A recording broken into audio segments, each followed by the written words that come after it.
Hey Seigneur, quand j'ai réalisé que tu m'entendais et surtout que tu me répondais, j'ai préparé un tas de Oh, questions. un peu de manière, jeune femme. Hein?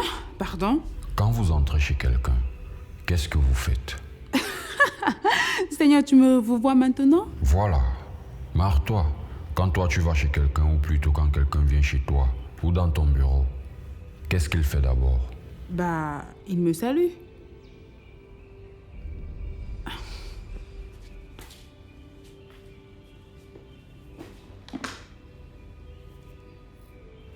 Merci.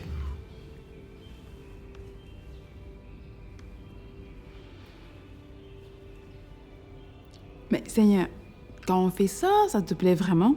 Beaucoup. Et surtout quand vous le faites bien. En étant conscient que je suis là, votre Dieu. Et en retour, je vous bénis. Eh bien, continuons alors. Je m'appelle Bangila. Je sais. Je sais que tu sais. Et je sais que tu sais que je sais. Ah oui, et je sais que tu es Dieu. Et comme tu me réponds maintenant, j'ai préparé un tas de questions pour toi, mon vieux. Je réponds toujours. C'est vous qui ne m'écoutez presque jamais. Vous limitez les moyens de communication entre nous. Soit vous parlez sans jamais vous taire pour m'écouter, soit vous ne réalisez pas que je peux vous répondre à travers votre prochain, des situations, la nature. Enfin, vous avez oublié beaucoup que je suis Dieu. Je plaide entièrement coupable.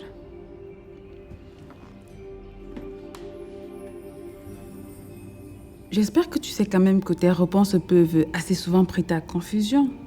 Si la nature de Dieu était évidente, que feriez-vous? Regardez autour de vous. Vous voyez que le monde est loin d'être évident. Voici, on galère ici-bas à chercher les réponses. Pourtant, je présume que tu as les réponses à toutes les questions. Évidemment. Cela te poserait problème? Eh bien, tu dois connaître la réponse à cette question, non? Bien sûr. Il ne faut pas avoir les perspectives divines pour le deviner. Connaître toutes les questions et toutes les réponses doit rendre les échanges assez difficiles avec les humains que nous sommes. Disons que personne n'aime les messieurs, je sais tout.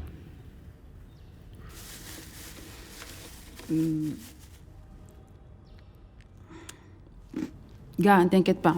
J'ai préparé un tas de questions pour toi et je suis disposée à gober toutes les réponses que tu me donneras. Merci pour ta confiance.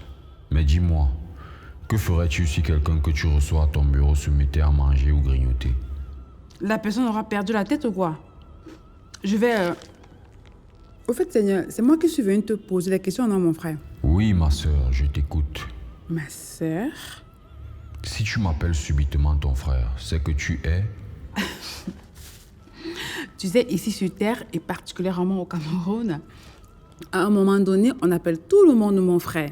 Et surtout quand on veut... le corrompre ou le mépriser comme c'est le cas. Quand même, toi aussi, Seigneur. Mais sinon, comment tu justifies le fait que tu manges dans l'église en ma présence? En fait, je me disais que maintenant que toi et moi, on est... Je peux... Et puis, de toutes les façons, on donne souvent les bonbons, les biscuits, les petits jouets aux enfants à l'église pendant la messe. Et vous êtes surpris que ces enfants deviennent plus tard comme vous, qui ne faites plus la différence entre un lieu sacré et tous les autres lieux. Mais tiens d'ailleurs, il me semble que vous le savez bien, puisqu'aucun de ces enfants n'est autorisé à manger à l'école pendant les cours. Pourquoi donc? Parce que c'est l'heure de faire l'école. Il faut être concentré, Seigneur. Attentif aux enseignements. Enfin, à chaque chose son temps. Genre à donner à César ce qui est à César et à Dieu ce qui est à Dieu. Très bien. Alors à quoi bon amener vos enfants à l'église si c'est pour leur y donner à manger? Les laisser jouer, bavarder, quand c'est pas vous-même qui le faites d'ailleurs.